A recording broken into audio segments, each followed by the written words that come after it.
I've been in love with Cen Bei for 7 years and everyone knows how deeply I adore him.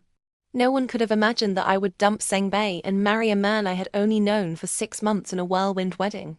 The clock struck midnight, but I didn't receive a birthday wish from Cen Bei, my boyfriend of 7 years. Instead, an hour earlier, he posted a photo on social media, a group picture with his buddies. He had told me he had an important business dinner to attend, reassuring me it was all men, so I wouldn't worry. But a corner of the European-style mirror in the photo betrayed him, reflecting the short skirts and high heels of other women. He remembers his promises to his friends and his clients' appointments, but he always tells me, "Tian, can you wait a little longer for me?" He knows I won't refuse him. He knows I'll keep waiting. My close friend Shen Qian watched my expression carefully, trying to ease the tension. Tian, happy birthday. My phone buzzed with birthday wishes flooding in at the stroke of midnight. Even my favorite restaurant sent a message. Zifu Lanting wishes Miss Nantian a happy birthday and offers you a complimentary dining voucher as a gift. But there was no message from Cen Bei, the man I had loved for 7 years. Shen Qian, seeing how pale I looked, pretended nothing was wrong and tried to cheer me up. It's fine. Why bother with those awful men? Our girls' party is about to start. Champagne was popped, and a group of girls gathered around me, laughing and chatting. Someone teased me mischievously. "Nan Tian, where's your other half?" Shen Qian pinched her waist, signaling her to stop. "This is a girls' party. What do we need a man for?" Right. The two of them must have their own romantic plans for later. Maybe he's preparing a surprise. A mutual friend of Cen Bei and me leaned in mysteriously and whispered, "Let me tell you a secret. I saw Li Ji picking something up from a jewelry store recently. He doesn't have a girlfriend. So what else could he be picking up? And who else could it be for?" Li Ji is Cen Bei's closest friend. They've been tight since college. The girls laughed and cheered. Looks like we'll be drinking to Tianxian's wedding soon. Shen Qian heard the news, glanced at my relaxed expression, and finally felt at ease. I couldn't suppress the smile on my face. My mood shifted from cloudy to clear skies, filled with anticipation and joy. The party went on until past 2 in the morning. My phone suddenly rang. It was Li Ji.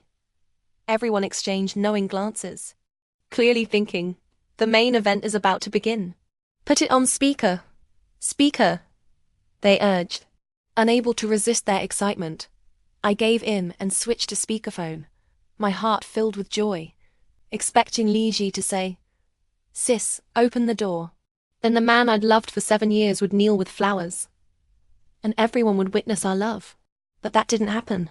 The noise from the other end was chaotic, and I could even hear the coquettish voices of tipsy girls. "Hey, sis. Brother Seng is drunk. Can you come pick him up? We're at Chun Yu Club." Hearing the name of the club, the girls fell silent, the atmosphere turning awkward. I knew about Chun Yu Club. It had recently been embroiled in a scandal involving power and sexual favors. He missed my birthday to drink with his friends at a club. I refused Shen Qian's offer to accompany me. Drove alone to the club Li Ji mentioned. The streetlights cast lonely shadows ahead. It was my birthday, and he was out drinking. I couldn't help but remember our first year together. My birthday that year followed a similar routine.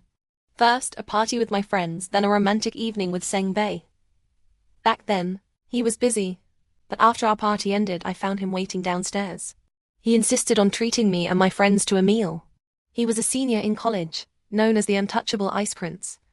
But he planned the entire day, taking care of everyone. "Thank you all for celebrating Nan Tian's birthday. Having friends like you is her greatest fortune." He didn't have much money then, so he gifted me a set of brand-name skincare, an extravagant purchase for him at the time. Later, during his busiest days as an entrepreneur, I thought he wouldn't have time for my birthday. I was away on a business trip and assumed he couldn't make it back. I had resigned myself to a quiet day. But at dawn the next morning he showed up at my door, disheveled and weary, with bloodshot eyes. Carrying the chill of the morning dew, he pulled me into an embrace. "Happy birthday, my treasure." How could he say, "my treasure," so naturally and tenderly? It melted my heart. Why had something that once felt so effortless become a distant luxury now? Perhaps because I arrived looking hostile. like a wife on a mission to catch a cheating husband. The club manager hastily escorted me to the private room, trailing behind me, as if afraid I'd cause a scene. My heart sank halfway. I had never doubted Cen Bei before, but now I couldn't help wondering how many nights he'd spent in places like this when he never came home. The manager opened the door, relieved to find nothing untoward inside, not even any women. The party had mostly wound down. Cen Bei's close friends stood up to greet me. Sis. These were the friends who had started their business with Cen Bei. Even though they were now accomplished in their own right, they still acted like mice seeing a cat around me. We were as close as siblings. But now, seeing my stern face, they hardly dared to breathe. Cen Bei lay sprawled on the sofa, eyes closed, looking as gentle and well-behaved as when we first met. I shot them a sharp glare. I'll deal with you all later. I told them to help Cen Bei into the car. The half-drunk men fumbled around clumsily. Suddenly, the door swung open, and a young woman in revealing clothes barged in, flustered. Sorry. Sirs, I left my bag here. The bag was tucked behind Cen Bei. My heart sank the rest of the way. Cen Bei was settled into the passenger seat. The seat reclined. He slept soundly. I stood leaning against the car, gazing at the dark sky. Even at night, the city of Haishi remained bustling with endless streams of traffic. Li Ji hung his head, stammering as he tried to explain. The client chose the place and brought the women. It was all just for show. How could any of us dare to mess around with people like that? Sis, nothing happened at all. If Brother Sang hadn't gotten drunk, the party probably wouldn't have ended until 3. I felt nothing but irritation. Reaching into his suit pocket, I found half a pack of cigarettes. I pulled one out and held it toward Li Ji. He reached for it, but I swatted his hand away. Light it. Li Ji looked at me in surprise. I frowned. No lighter? I have one. Li Ji fumbled through his pockets, finally producing a windproof lighter. His hands trembled slightly as he lit the cigarette for me. A thin wisp of smoke rose. I held the lit cigarette but didn't take a puff, letting it burn slowly. What do you mean by just for show? Li Ji hesitated. We just drank with them, double quotes. Drank? How? A bunch of men hiring women just to drink together. How far did it go? Sitting on laps? Holding waists? Kissing? Realizing how angry I was, Li Ji stopped beating around the bush, his voice urgent. Nothing like that. There were women sitting near us, but we didn't do anything. Brother Sang even sat in the corner. No woman could get close to him. The cigarette had burned down to the filter. Suddenly, I felt calm. I nodded, turned, and got into the driver's seat. Just as I was about to drive off, Li Ji leaned down and said, Sis, my brother really didn't do anything. I glanced at him, rolled up the window, and drove away. I struggled to haul Cen Bei onto the sofa. I couldn't carry him any farther. Asleep, Cen Bei still faintly resembled the clean, clear-eyed boy he once was. Over the years he had matured so much, grown so fast, that I never had a transition period before he became the rising star, stirring up the business world.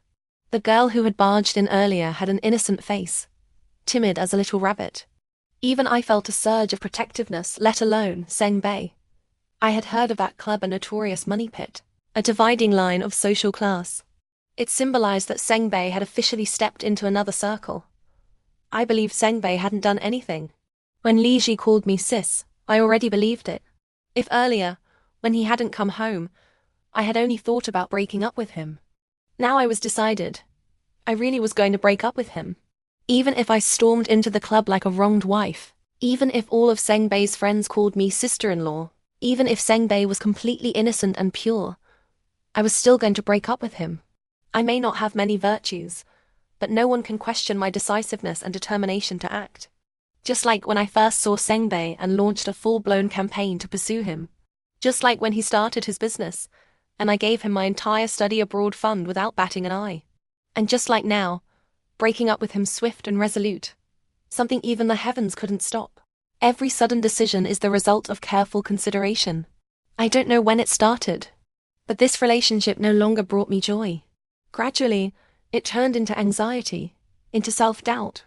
It hurt, but I still packed my things overnight. The next morning, I contacted a moving company.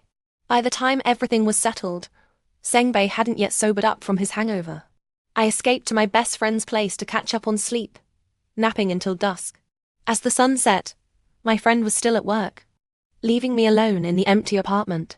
That's when I realized, besides boundless loneliness, my stomach was growling. My phone buzzed again with that complimentary dining voucher. Dining at Zifu Lanting, that was originally my plan to spend a beautiful birthday with Cen Bei. No point wasting my voucher. I took a private room all to myself, tossed off my blazer, kicked my high heels aside, and dove into the feast with abandon. Truthfully, I've always loved the food at Zifu Lanting. But in the past, whenever I came here, it was either with Cen Bei and his group of friends, or with Cen Bei for business dinners. With Cen Bei's friends, I was the sister-in-law. I had to take care of everyone pouring drinks, ordering dishes. I knew all his friends' preferences and dietary restrictions, attending to every detail. Who wouldn't admire such a virtuous wife and nurturing figure? Business dinners with Cen Bei were even more exhausting. I had to navigate tricky negotiations, deal with the client's female companions and secretaries, mind my table manners, sometimes even face off in business clashes, and guard against women who had designs on Cen Bei. A single meal felt more draining than a battle being socially adept from all angles. His business partners often praised me, saying CEO Cen had a capable helpmate. I even managed to turn some of the women interested in Cen Bei into friends, some of whom I still keep in touch with. Helpmate. Only married couples have helpmates. What do you call it before marriage? Girlfriend. I've been with him for 7 years. I enjoyed being a girlfriend for 2 years and spent 5 years playing the role of his wife. Yet even now, I'm still just his girlfriend. Looking back, Cen Bei and I never once dined alone at Zifu Lanting. This relationship started because I took the initiative, but I can't be the one initiating everything. It's just too unfair. I ate with no regard for appearances, even using my hands for the tricky bits, my mouth smeared with grease. Suddenly, a male attendant knocked and entered just as I was devouring my food, presenting me with a bottle of wine. We stared at each other, wide-eyed. If he dared laugh at me, he was dead. But the handsome attendant was the epitome of professionalism, offering the bottle with a friendly smile. By my estimate, it was worth well over 6 figures. I hadn't ordered any wine. Miss Nantian, this is from our owner. I wiped the grease from my lips with a napkin, expressionless. I don't drink. The attendant smiled politely. This is a low-alcohol white wine. You may store it here and enjoy it with your husband over a quiet drink. The owner must know me, but he's misjudged the situation. What husband? Just an ex-boyfriend, that's all. Surely this isn't because of Cen Bei, right? I'm unmarried, newly single. Any past connections can be considered null and void. No need to send me wine. Maybe I imagined it, but the strikingly handsome attendant's eyes suddenly seemed to sparkle. Was he happy to hear someone was single? No matter. You may share it with your friends or sisters. This wine is particularly suited for ladies. This is from our owner to you, personally, no strings attached. All right, I'm tempted. Just imagining future scenes here with my best friends, eating and drinking to our heart's content. All the messy emotions in my heart vanished. Gloomy clouds parted, giving way to clear skies. Truly, single life is wonderful. Just casually coming for a meal, I run into an attendant as handsome as a celebrity, and get a bottle of fine wine. You're back. Is your owner sending me something again? I held a lobster tail, eating it without any dignity. Why does he always knock when I'm eating at my messiest? Don't I have any dignity? The attendant chuckled lightly. This is your birthday cake. We present one to every VIP on their birthday. Since you came alone today, we prepared a single-serving portion. Tisk, even the birthday cake reminds me I'm single now. How novel. After a 7-year first relationship, suddenly being single again takes some getting used to. I'd been hungry all day, and after finishing the lobster, I was pretty full. I had planned to order dessert, but now there's no need. Though this cake is a bit big. Are you busy right now? I asked him. At your service any time, Miss Nantime. Perfect. Keep me company for my birthday. Come on. Help me light the candles. I went to the restroom to clean up. When I returned, the post-meal mess had been cleared, and the super handsome attendant was lighting candles for me. I really think the service here is more thorough than even Haidilao. The birthday crown they prepared for me was actually a Swarovski crystal tiara. Is this for real? The custom candles spelled out 18, and though the cake was somewhat clumsily decorated, it was understandable given they hadn't known I'd come tonight. The candle flames were actually sparklers' little fireworks.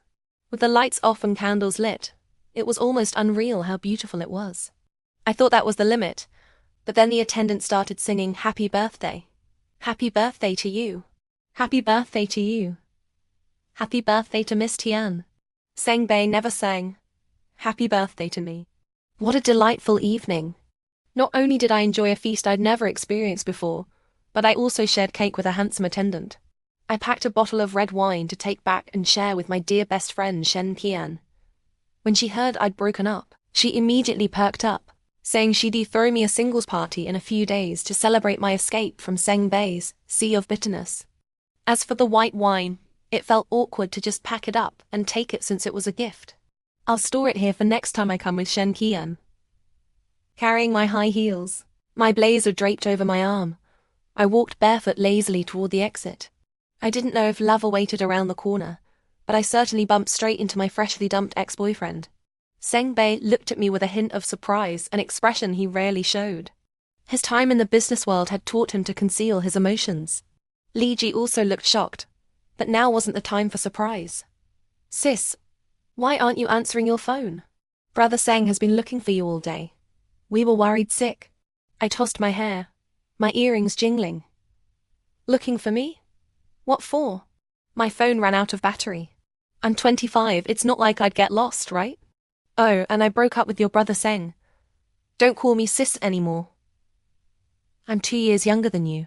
You can keep calling me G. I patted his shoulder. Even if the deal's off, there's still friendship. Li Ji was frantic. What deal? Sis, are you still upset about last night? I swear to you, Brother Seng absolutely did nothing to betray you. If I'm lying, I'll stay single forever. I laughed. Really? Going that far? Li Ji suddenly sensed something off. The more indifferent I seemed, the more it showed I'd already moved on. Definitely not what he wanted to see. Since Cen Bei started his business, the woman by his side never changed. Back when times were tough, a bunch of guys couldn't take care of themselves. I handled all their daily needs who hadn't been scolded by me, who didn't genuinely respect me. In his mind, Cen Bei and I breaking up was no less devastating than parents divorcing. Nantian, let's go back first. We need to talk properly.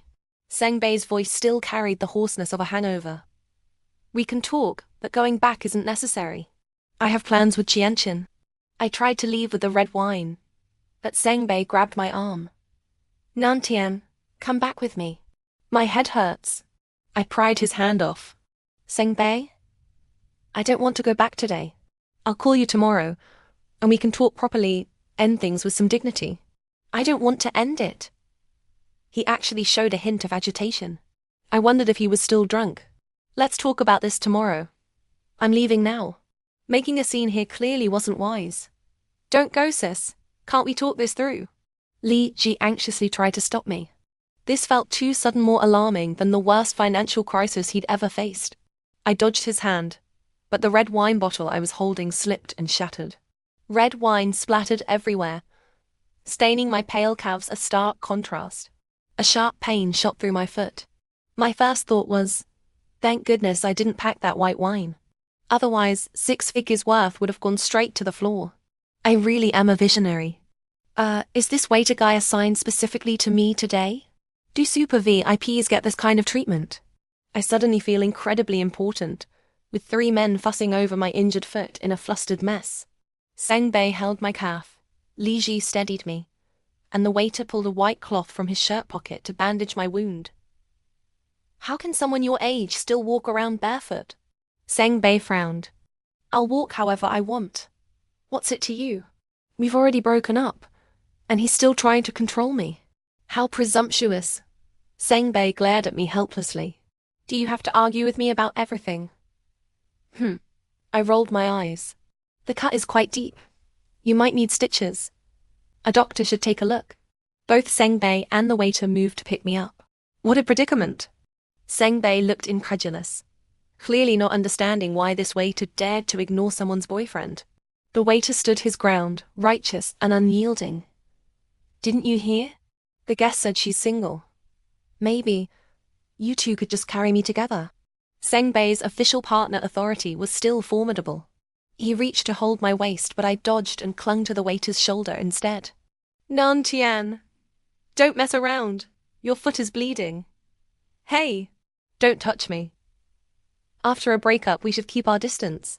Cen Bei looked torn between anger and amusement. Nan Tian, even a conviction requires charges. You've sentenced me to death without due process. Shouldn't I at least be allowed to appeal? I just don't want you carrying me. I refuse. Then let Li Ji carry you.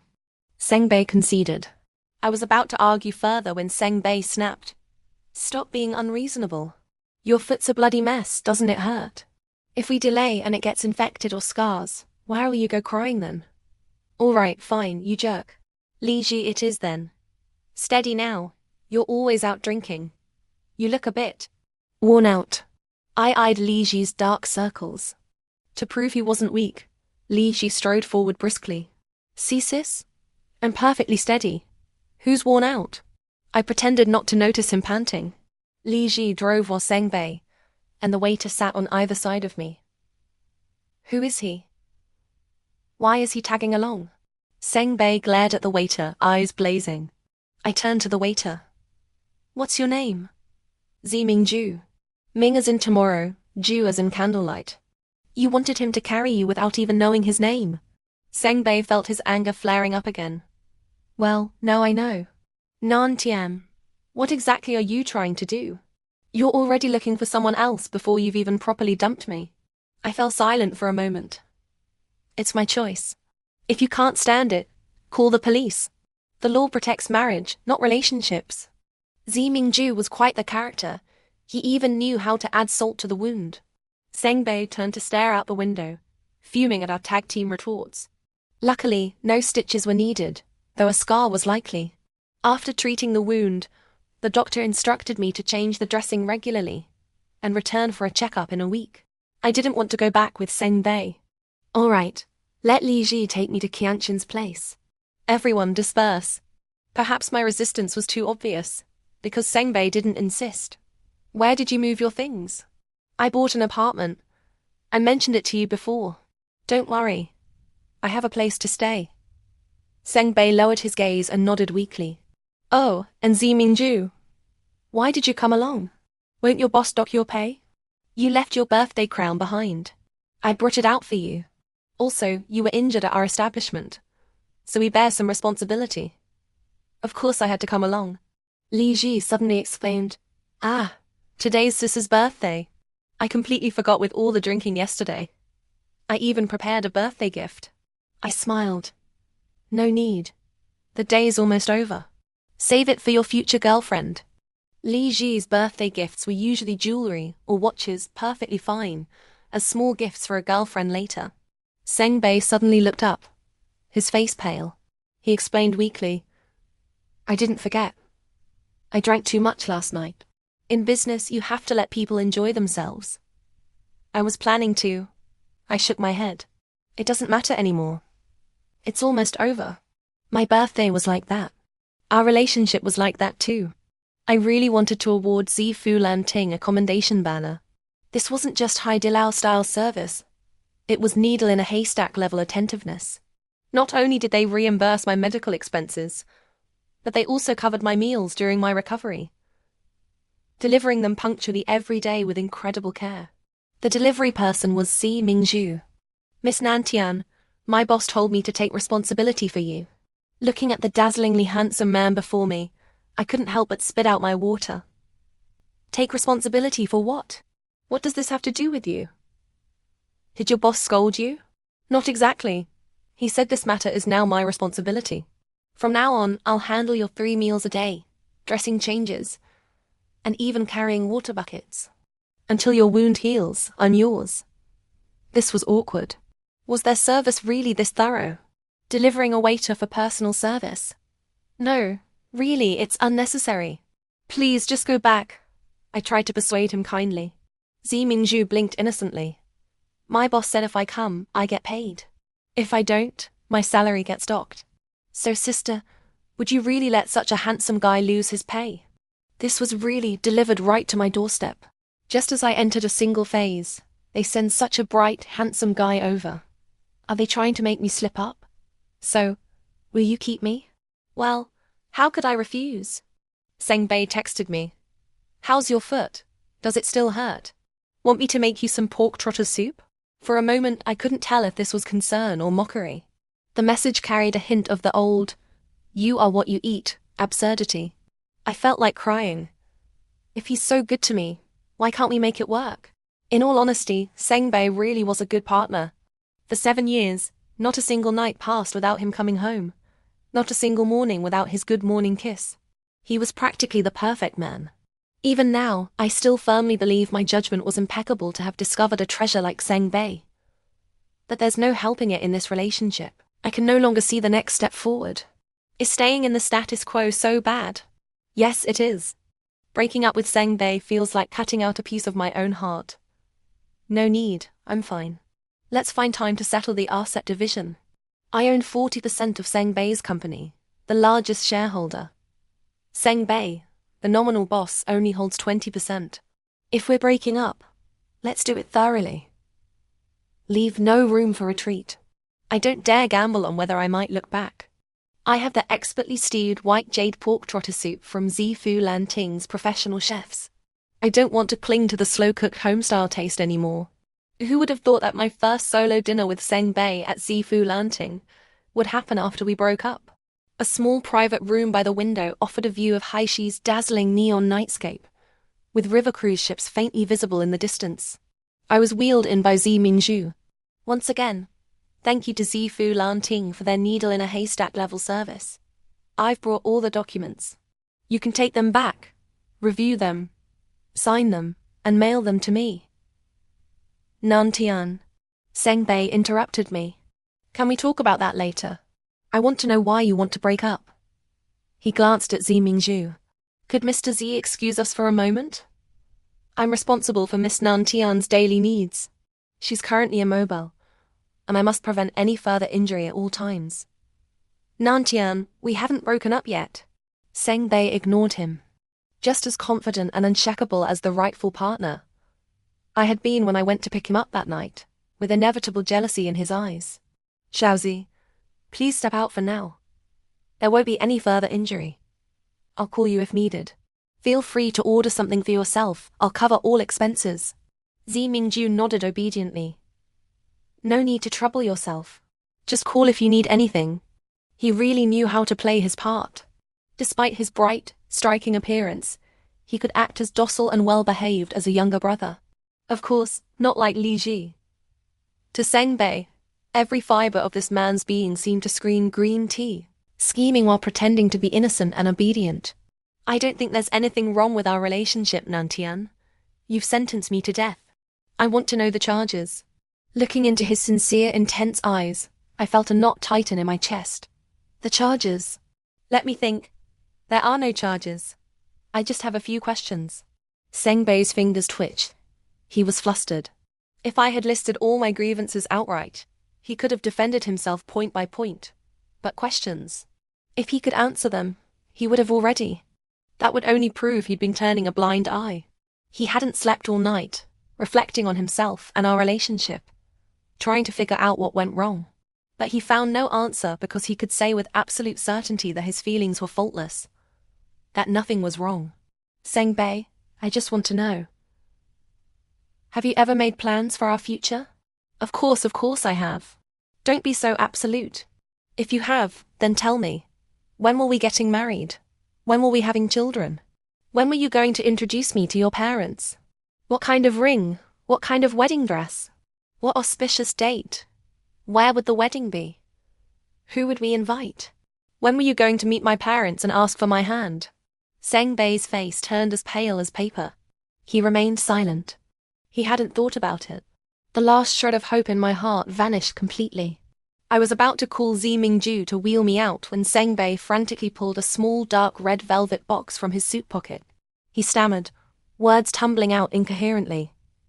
"Nantian, on your birthday I wanted to ask you to." I pressed my hand over his, stopping him from opening the box. Cen Bei's hand froze. I smiled and shook my head. "No need to open it, Beige. Any random day in the past 7 years, even the day we got together, if you had proposed with a ring woven from a rose stem, I would have said yes.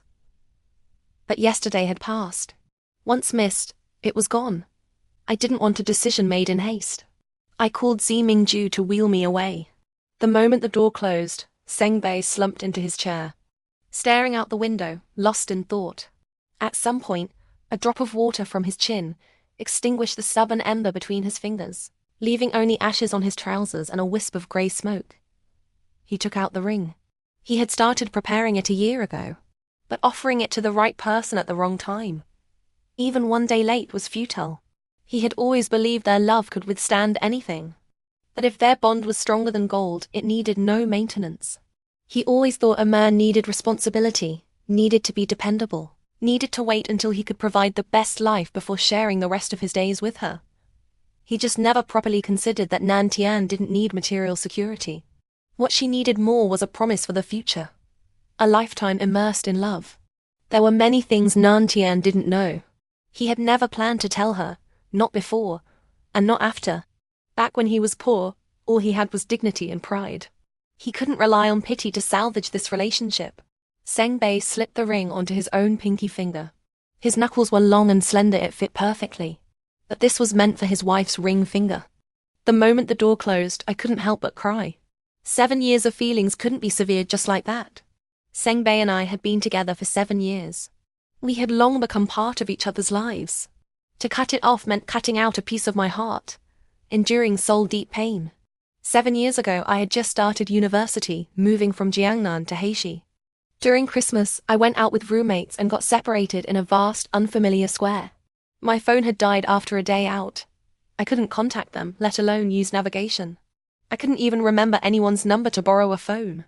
Helpless, I sat on a bench and cried. That's when Cen Bei appeared. He saw my student ID and asked if I was from Haishi University. Even back then, he had a sharp business mind. On Christmas Eve, with many couples on dates, he bundled roses and apples together, selling out completely. He was a businessman through and through. Even if his bundled prices were steep, they still seemed like a bargain. By then, he only had a few wilted roses left, no apples or wrapping paper. He bought a newspaper from a kiosk for 1 yuan, and with his long, deft fingers, fashioned me a bouquet. At that moment, I wanted to smash my newly bought iPhone. It died so quickly. Since I couldn't hit myself, smashing the phone seemed like the next best option. Wiping my tears, I hesitated. Suddenly, a bouquet of roses appeared before me. In that instant, he seemed like a beam of light shining only on me. "Did you get lost?" Sharp eyes. Just like that, he found himself a girlfriend. He was also from Haishi University, a senior that year. Having sold everything, he folded up his empty cart and gave me a ride back. The moment I returned, Shen Qian came back, bouncing around excitedly, telling me she'd run into the famed ice prince on her way back. From her description, it was definitely the senior who'd just dropped me off. Shen Qian saw the roses in my hand and sprang up like Tigger. "It is not even Valentine's Day. Is the matchmaker handing out red threads?" "Nonsense. Matchmakers don't celebrate Valentine's Day." This renowned ice prince of Haishi University had swept scholarships at every level for 4 years, focused solely on his career, never lingering over romance. Rumor had it that no matter how hard seniors or juniors tried, he wouldn't give them the time of day. Over time, people grew wary of him. But Shen Qian still advised me not to lose myself over a bouquet of roses. Love wasn't something to promise lightly. I should think carefully. Back then, she was always clutching Guo Jingming's novels, comparing Haishi's extravagance to the stories, imitating Jia Li's tone. Love without material foundation is like a pile of sand. It doesn't need wind to scatter, it falls apart after a few steps. Because the ice prince was poor. This reason had deterred many of Haishi's wealthy flowers. Countless people gave up, no longer entertaining thoughts about him. Cen Bei was truly poor. He studied software engineering. All his free time during university was spent on various projects. He ate in the cafeteria for 4 straight years. In a place like Haishi, he was an anomaly, completely unmoved by any prevailing trends. Poor, yet unashamed. I didn't care. I was determined to pursue him. He had won countless awards in university and was somewhat famous. I, a clueless freshman, pursued him openly and passionately, often waiting for him under the boys' dormitory. Shen Qian frequently teased me, saying how many people asked about me. How many said I wouldn't last a few days before giving up. That I'd come to my senses once I suffered. I didn't give up. I didn't turn back. And I actually won over this ice prince. Cen Bei confessed to me. I have nothing to my name. All my money goes toward paying off family debts. Even so, do you still want to be with me? I thought for a moment, then asked him, how much debt is left? Will there be any ongoing issues after it's paid off? Cen Bei smiled and shook his head. The debt is already paid off.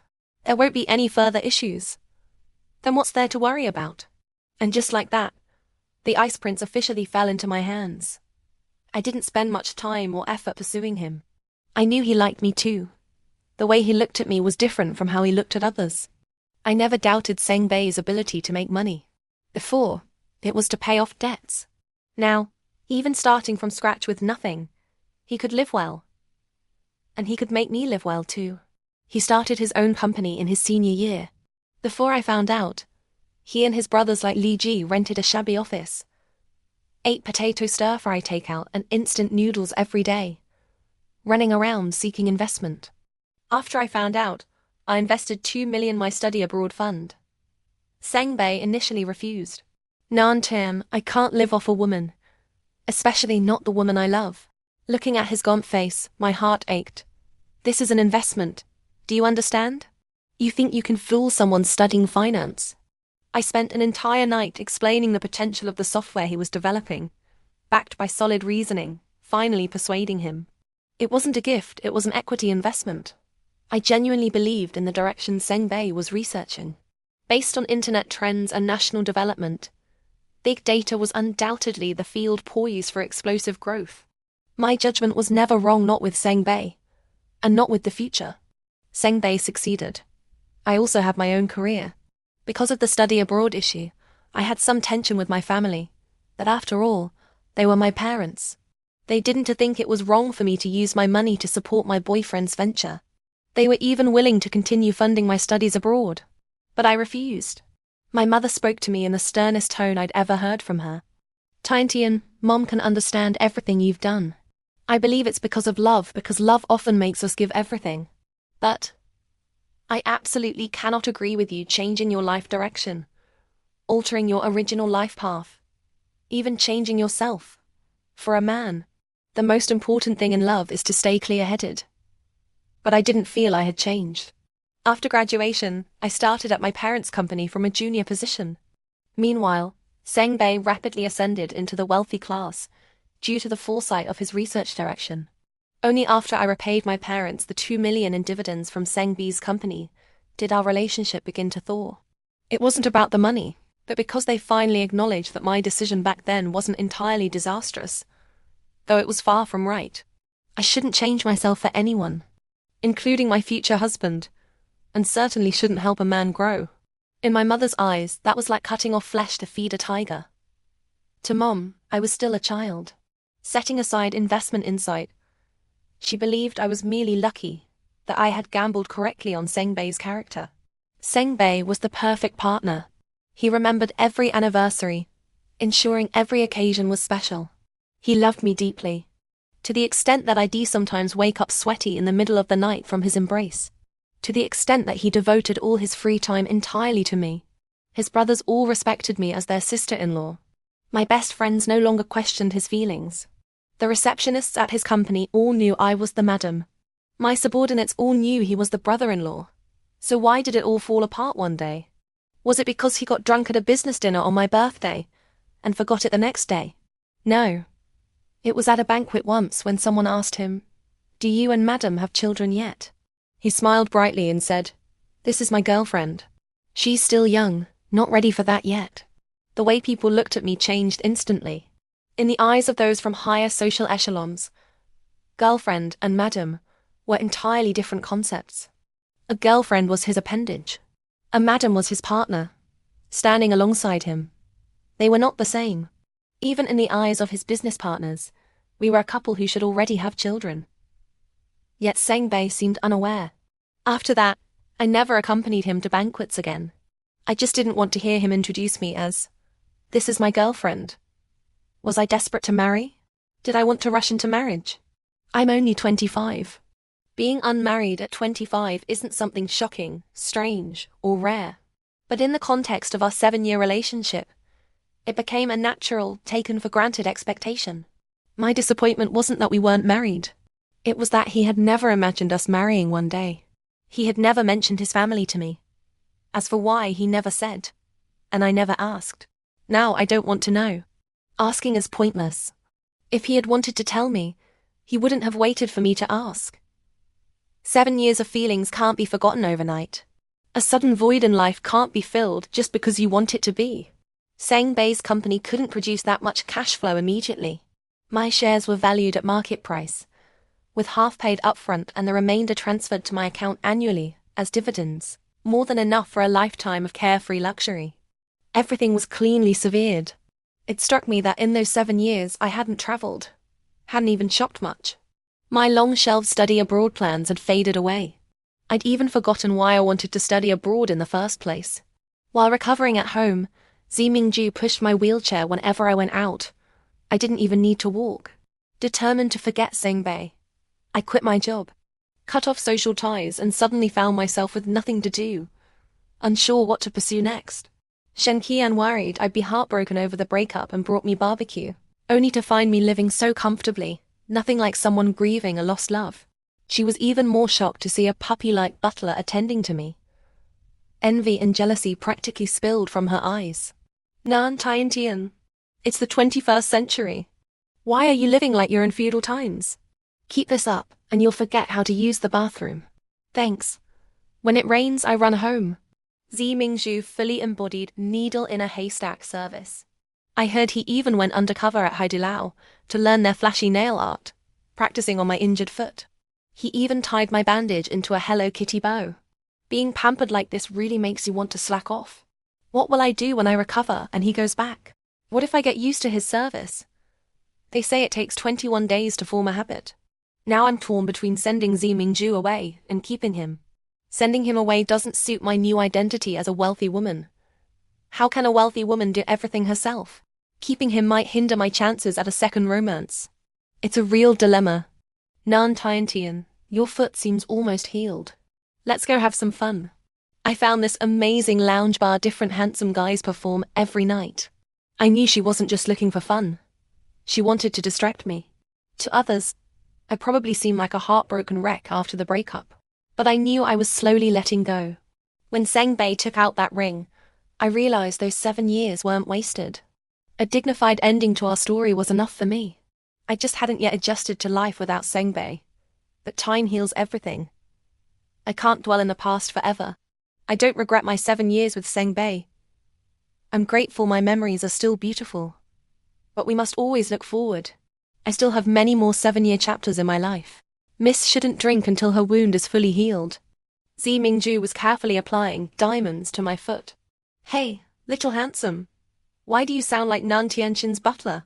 Maybe it's the weird sixth sense best friends have they always feel an inexplicable hostility toward men around their sisters. If Miss is willing, it would be my honor. What's this kid saying? Why does it sound so ambiguous? Is he after my money? How many handsome guys can resist the temptation of a young, single, wealthy woman? A trip to the lounge bar was quite revealing. He wasn't after my money, this rich young master was just slumming it in cosplay. We were just eating peacefully when someone suddenly came over to greet Zimingju. Young Master Z, why didn't you say you were coming? How could I let you spend money at a place owned by your own brother? Tisk. The pieces clicked instantly. Z Fu Lam Court and Zimingju shared a strange connection. Same surname Z, no wonder it felt so coincidental. Zimingju, usually smooth in social situations, froze on the spot, his bright face wearing an awkward smile. as if he'd been caught doing something wrong, stealing glances at me while responding. His glances were so obvious the other person couldn't help but notice me. "Oh, here with your girlfriend. I won't disturb young Master Z and his beauty then. Enjoy this rounds on me. Let's catch up properly next time." After the person left, I quietly said, "Young Master Z? How kind of you to stoop to serving me all these days." Z Mingzhu's face fell, completely losing his butler's composure. I was curious. "Why that expression? It's not like I bite. Come, sit. I'd really like to know why. Are you incognito, experiencing mortal life?" I swear I wasn't being sarcastic. But to Z Mingzhu's ears, it sounded entirely different. He was probably younger than me, fresh into society with thin skin, blushing all the way to his ears. I just wanted to pursue you. Sister, I like you. Straight shot. Sometimes beating around the bush is less effective than being direct. This was the most straightforward, unambiguous approach. I hate vague ambiguity in testing the waters. Like is like light to the point of leaving no retreat. For young girls, ambiguity might be more suitable. But sister here had her heart turned as cold as the butcher's knife at RT Mart long ago. When I heard Z Mingzhu's confession, my heart remained utterly calm, even feeling a bit amused. Sorry, I really laughed. I genuinely couldn't hold it in. Shen Qian's eyes darted between the two of us before she sneered. Well, Nantiantian. Here I was thinking you were heartbroken and needed comforting. Turns out you'd already hooked such a handsome young thing. I rolled my eyes. What are you talking about? Do I look that easy? How would I know if you're easy or not? Nantiantian, you've changed. You're not the Nantiantian I used to know anymore. You've regressed from a domineering female CEO into a lazy, wealthy lady. Someone as rich as me has already worked hard enough. Shen Qianchen, we women used to have to rely on ourselves to build our world. Now, I could live off my wealth till I die without starving. I coolly enlightened her with cruel reality. People change. A tender shoot like Z Mingzhu couldn't handle the two of us. But he was persistent. He kept pursuing me. The next day, I thought he wouldn't come again. But he arrived even more formally. Dear Miss Nantian, may I inquire if you require a personal butler? Delivered to your door, honest service for all ages. You've already tried me out. I wonder if you're satisfied. I gave a strained smile. Satisfied, but not needed. For such little romantic prospects, it's best to cut ties swiftly and cleanly. Just as I was about to close the door, a slender hand gripped the doorframe. I brought you creamy fish slices and white jade pork trotter soup. Come in. No other reason. I was hungry. I rejected Z Mingzhu, but he seemed unfazed. Every day he brought delicious food. Did my laundry, cooked and cleaned meticulous and attentive. Even the legendary snail girl wasn't as virtuous as him. To capture a woman's heart, first capture her stomach. That was Z Mingzhu's motto. Gotta admit, he knew how to hit the key point. But why was Z Mingzhu so skilled at cooking? Sister Z Fu Lan Ting is my family's private kitchen. The craft is passed down only to sons, not daughters. It's the only one no branches. At that moment, Z Mingzhu wore an apron, his broad shoulders and narrow waist on full display. Long legs seeming to make my kitchen feel small. The dishes sister likes are my specialties. Sure you don't want to take me home? Excuse me, you're already in my home. Though I was eating his food, it didn't stop me from turning cold. Always the same few dishes. Even favorites get boring. That's fine. I can keep learning new ones. In that case, I admit I was a little tempted. Who could resist the temptation of a handsome, upright, skilled younger man? At first, I thought I couldn't. But now I've changed. I think I can. Just like I told Shen Qianchen. People change. As long as you're not changing for someone else, it doesn't matter if you transform 72 times. When Shen Qianchen found out we were together, her expression didn't change, just her sarcasm. I knew this would happen. Women. She was just jealous I had a boyfriend while she was still single. Shen Qianchen claimed to have 18 boyfriends daily. Yet I've never seen a single one appear. Being with Z Mingzhu wasn't a rash decision. Z Mingzhu is only 23. Just graduated with a master's degree. Yet already facing family pressure to marry. He has a childhood friend whom the elders see as the perfect golden couple. They planned to match them and have them engaged this year. But Zi Mingju resisted fiercely. I don't want to be with her. She doesn't even like me. I don't get how anyone still believes in arranged marriages these days. Zi Mingju's childhood friend used him as a scapegoat. She got pregnant accidentally with her boyfriend, too scared to tell her family, and begged Zi Mingju to accompany her for an abortion. But a mutual doctor tipped off Grandpa Zi. So at the tender age of 23, Zi Mingju faced forced marriage pressure. I took a sip of the grease-free pork trotter soup, rich but not oily, something I could drink daily without tiring of it. So you want to find someone to marry? Zi Mingju looked up at me. Not at all. Being with others, I see no future. The thought of spending decades with them makes the future feel blank. But with you, it's different. Cooking for you every day makes me happy. I've even imagined our honeymoon in France, feeding pigeons in the square. If you're willing, we could have a little girl. You pick the formal name, and we'll call her Tang Tang. Theft. Who's having kids with you? I took a bite of pork trotter. But I might consider dating you first. Zi Mingju literally jumped up. He looked like Tigger too. I'm starting to wonder if everyone around me is a Tigger in disguise. Zi Mingju's efficiency was alarmingly fast. Less than 2 weeks into dating, I met his family at Si Fu Lan Ting. I thought his family, who wanted him with his childhood friend to strengthen ties, might not welcome me. Not at all. I suspect he called every aunt, uncle, and cousin. He stood beside me, introducing his relatives. He skillfully fended off his aunt's pointed questions. Second aunt, if you have questions, ask me directly. Tainishan is meeting you all for the first time. Don't be so fierce. Shoo shoo. Who wants to talk to you, annoying child? Do I look like a matchmaker asking this and that? Exactly, Mingju. Go play elsewhere. Let us chat with Tainishan. Introduce ourselves properly. I thought so too. It's not like I'm socially anxious. Just a bunch of aunts. I've even turned rivals into friends. These aunts are nothing. I felt things were moving a bit fast, so I decided to learn about Zi Mingju from these aunts, including how the bright, handsome guy got pecked on his fair, tender buttocks by a goose as a child, leaving a bruise.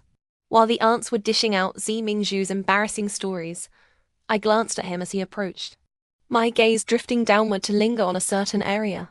Zi Mingju covered my eyes with his hand. Where are you looking? Checking if little Zi's fair, perky buttocks still bear goosepeck bruises. Little Z, dark-faced, firmly halted his aunt's unstoppable gossip session. Then he pulled me into an empty corner and kissed me deeply. Want to know something? I'll tell you personally, sister. The atmosphere was truly ambiguous and I was genuinely curious. Third aunt said you split your pants playing basketball and didn't even notice. Is that true? Zi Mingju's grandfather was an amiable old man, full of energy, and he even tried to boost his grandson's appeal. Nanan, you have no idea. This kid has had ulterior motives for a long time, he said. Last time I came to see him and asked when he was going to settle his personal matters, he even said the people I introduced weren't wife material. I asked him what kind of fairy he actually wanted to marry, and he pointed at you. You came last time with your brother to discuss business, right? I thought to myself then, if he could really marry you, it would indeed be his good fortune. Everything Zi Mingju did was premeditated. When he was being pressured about marriage, he told his grandfather about the childhood friend situation. That matter couldn't be used as a reason to reject the old friend's offer, as it was a family affair. It's not good to interfere, not easy to intervene or hint at. The only solution was for Zi Mingju to quickly find a partner, so he'd have a legitimate reason to refuse. But Zi Mingju was stubborn as a mule. Feelings can't be forced.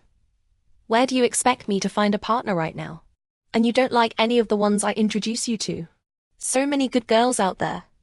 Are you waiting for a fairy or something? Old man Zi retorted, exasperated. Zi Mingju's older brother was already married, but this rascal hadn't even had a whiff of a girlfriend all these years. The only person remotely close was the girl he'd grown up with. They thought he liked her, but now it had led to this awkward situation. Zi Mingju pointed to the window booth where a girl sat, as pure and bright as snow, graceful and poised, a sight that instantly caught one's eye. That's the wife I want. Too bad she's taken. Old man Z nearly grabbed his cane to hit him for that remark. It wasn't until his grandson repeatedly promised he would absolutely not interfere in someone else's relationship. You'll just stay single then. The guy next to her is no ordinary fellow either. If you dare become a homewrecker, this old man will break your dog legs. Who would have thought fortune would smile upon him? Originally, he just pretended to be customer service to waive her bill and give her a small gift on her birthday. Someone he liked but couldn't touch. Feelings arose, but stopped at propriety. He never expected her to come to eat alone. Seeing her take off her shoes and eat heartily, Ju instead felt that even fairies partook of mortal joys. And he learned the good news that she was single again. And so, he waited for his chance. His surging affection became a tide, long since impossible to restrain. As the wedding date approached, Ju's childhood friend came to see me. She said she was pregnant with Ju's child. I was so foolish, truly, she said. I thought I could just let go, but I never imagined I'm carrying his child. She seemed to be joking with me. I'd been with Ju for over 6 months. Her belly wasn't even showing yet. Either the Ju who made me breakfast every morning was a ghost, or the baby in her belly was underdeveloped. Before I could even speak, Ju showed up. Who knows what he said to her, but she looked utterly terrified and fled in a panic. Ju's disgust was palpable. I hadn't even reacted much, but he was thoroughly nauseated. He buried his head in my lap, complaining, "Darling, if it weren't for you, she would have made me develop a fear of marriage. You have no idea how terrifying she is. In high school, when she got caught dating someone, she pinned the blame on me. And after all these years, she's still pulling the same stunt." I patted the handsome guy's head, mastering the art of perfunctory response. "Is that so? You've really had it rough." I didn't send Cen Bei an invitation to the wedding, but Li Ji did come. "How could I, as your younger brother, not come to my sister's wedding?" he said, presenting a bouquet of white roses. "Only brother-in-law can send red roses. Someone as unromantic as me could only pick white roses for you. Sis, happy wedding. We'll always be siblings." Holding the flowers, I smiled and nodded. That bouquet of white roses was made into my bridal bouquet. At the wedding, I tossed it into my group of bridesmaids. Shen Qian lunged to grab it, along with my former rival-turned-friend, and a bunch of other famously formidable ladies. They fought for the bouquet, completely forgetting about their image. Goodbye, 7 years. Ahead, there are countless more 7-year periods. Ju will hold my hand and walk through them with me. Ju really had plans for every year we would be together. Shen Qian clicked her tongue in amazement. "How does getting married even make you younger? Look at you now, lively like Winnie the Pooh. Before, you never had time to hang out with me. Now, all your playtime is taken up by your man. Nan Tian. Do you even have me in your heart anymore? You're jealous? Go get married yourself then." You think I can't find someone? I have 18 young hunks I haven't even met yet. I could swap one every day and not finish in half a month. Who wants to be tied to just one tree? Yes, those 18 never-met young hunks are still waiting for you. Why don't you go play with them? Then double quotes. Nan Tian. I'm really no longer in your heart. Li Ji's side story. I started shipping Brother Seng and Sister Tian since university. You know how hard it is for the head of a fan club when a couple you've shipped for 7 years, a couple you thought would never split even if you died, just B breaks up. I cried the hardest when they broke up. It was agonizing, frustrated at their failure to meet expectations. If only you two had gotten married earlier, this wouldn't have happened. Such a good pair. Just gone like that. I drank and cried. What are you two doing? How could it double quotes. Two people clearly in love, yet ending up apart. How I hated myself for keeping my mouth so tightly shut. A year ago, Brother Seng asked me to help him, planning the proposal and wedding. They were finally going to get their happy ending. I was happier than anyone, my lips sealed tight, keeping the secret for Brother Seng, which is why later, countless times, I hated my own mouth. Why couldn't I have been a big mouth? Maybe if I'd loosened the seams back then, things would have been different. But you can't say anything, right? If it's said, is it still a proposal? Is it still a surprise? Slow work yields fine products, but in the end, This was the result. I watched them walk their path, from university to now, with their established careers. My sister is really, really wonderful. She'd make the best wife. When Brother Cen was just starting his business, our group could only afford one meat dish when eating out. The rest were all bland vegetables. My sister didn't know at first. After she found out, she'd take us out for good food every 1st and 15th of the lunar month. She was the first rich, beautiful girl I met. Too bad she already belonged to Brother Cen. I was young then. I thought this was love. The previous couple I viewed this way was Tony Leung Hafai and his wife, also a Fumai. I heard when he was down and out, eating out with his wife, she would pay the bill in advance and have the waiter tell him it was discounted. Where do you find such a fairy tale wife? And of all people, Brother Cen found her. Brother Cen's personality. Steady, calm. Several times when we faced business crises that almost shut us down, he remained the same. Calm and unruffled, then turned things around and kept going. With him, we never felt the future was hopeless. Catching the dividend of the internet boom, we later achieved success and made a name for ourselves in this world. That was the first time I saw Brother Cen smile so bitterly. The first time I saw decline, weakness in him. Dejected, crestfallen. He didn't even drink much. On just such an evening with a breezy sky, the benchmark of love in my heart split up. But I still believe in love. Because Brother Cen loved her. We once helped Brother Cen deal with a problem. His father. His biological father. If not for him, Brother Cen might have been that kind of open and above-board, academically inclined genius. Only needing to ponder unsolved mysteries, not worry about the path ahead. During university, Brother Cen worked incessantly, not just for starting a business. For a considerable period, it was to repay loans, the high-interest loans his father bestowed upon him. That was a period Sister Tian wasn't part of. Also the hardest time in Cen Bei's life. Someone like him, who should have been a proud son of heaven, wore faded jeans, took on all kinds of jobs, never looking down on small earnings. Besides contracting projects, he wouldn't let go of any money-making opportunity. He'd sell flowers during holidays, use the money to repay loans. The consequences of not repaying were severe. Classmates and teachers would be harassed by debt collectors. Disputes over private lending weren't well protected. There was nothing he could do. While repaying loans, to prevent the next loan from appearing, he also had to fund his father's extravagant spending. Heaven's principles are clear.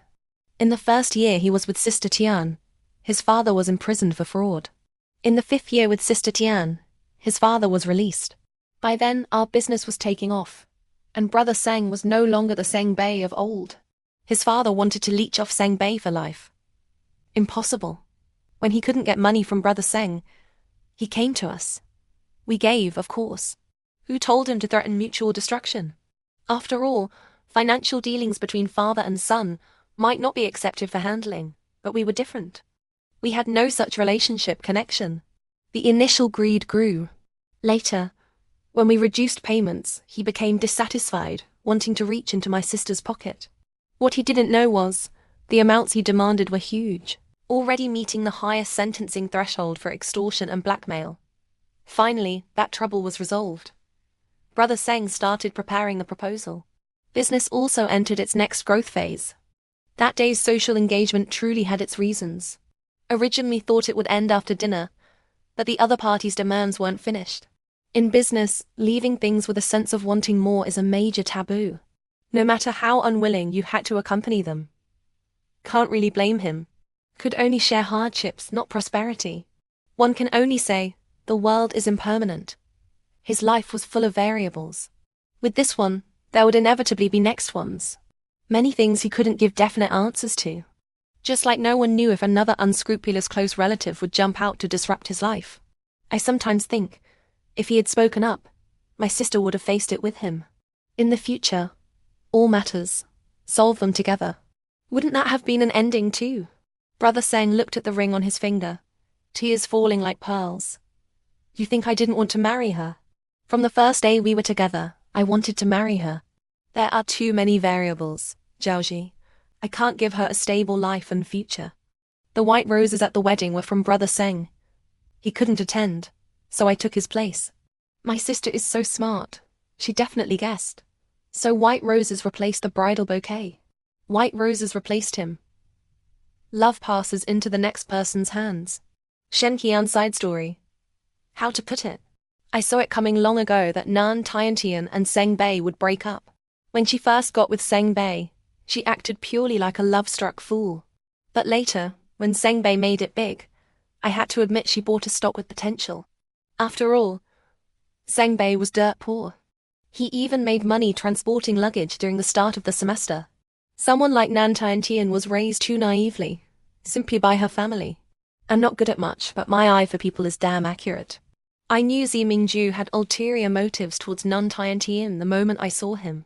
Someone falling for Nan Tian at first sight didn't surprise me at all. It's the most normal thing. In university, she had swarms of admirers. She was used to it, rejecting them cleanly and neatly. How could someone like her lack suitors? She was just infatuated, blinded by Cen Bei. I saw plenty of talented young men in her parents' company, resumes shining brightly. Yet she turned a blind eye. Where did Cen Bei get such charm anyway? A country-wrecking, people-harming male fox spirit. Seducer. Now it's good. With Zi Mingju as this virtuous husband, she's finally saved. Someone like Nan Tian should be placed in a honey jar to be pampered and soaked. How could she go eat bitter fruit with Cen Bei? Enough said. Nan Tiantian is already pregnant, acting spoiled, delicate all day.